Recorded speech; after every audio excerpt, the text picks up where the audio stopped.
This is Dr. G. Suseela. In this video lecture, we learn what is deadlock. The definition of deadlock is this. It is defined as a situation in which two or more processes waiting for an event, and that event could be eventually caused by one of the waiting process. So deadlock prevents the set of concurrent processes from completing their task. We'll see an example. Assume there are two processes P1 and P2 and there are two resources R1 and R2. P1 is assigned with R1 and P2 is assigned with R2. P1 is waiting for R2 and P2 is waiting for R1, like such that P1 is waiting for R2 so that P2 can release R2. And similarly, P2 is waiting for R1, that is waiting for P1 to release the R1. So both P1 and P2 are not allowed for completing their task. This is the example for deadlock. So system model. The resources are shared in the concurrent execution.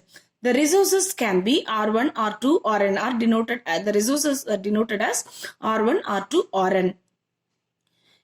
Examples for resources. What are resources? CPU cycles, memory space, IO devices, files, or even other processes can be the resources.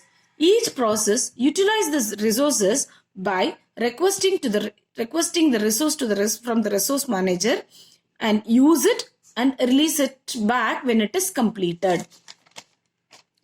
Deadlock characterization. There are 4 conditions for deadlock. If all these conditions hold simultaneously, the deadlock may occur. So we'll see what are the 4 conditions. First one is mutual exclusion. Second one is hold and wait. And third one is no preemption. Fourth one is circular wait. What is mutual exclusion? It ensures that only one process at a time can use a resource. Hold and wait. A process will be holding at least one resource and it will be waiting for additional resources which is held by other process. That is, the process will be in the blocked state by holding some resources. Third condition is no preemption. A process will be executed entirely. It will not be blocked at intermediate. Only then all of its allocated resources can be released. That is, only when the process is executed completely, only then it can release the resource. This is what called the no preemption state. Next is circular wait. So by the name itself, we can see that the processes are going to wait for the resources in a circular fashion.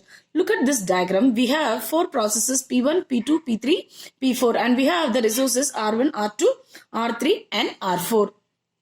The blue color arrow denotes that they are assigned. R1 is assigned to P1, R2 is assigned to P2, R3 is assigned to P3 and R4 is assigned to P4. And R1 is waiting for R2, that is held by P2, and P2 is waiting for R3, that is held by P3, and P3 is waiting for R4, that is held by P4, and P4 in turn wait for the resource held by R1. This is called circular wait.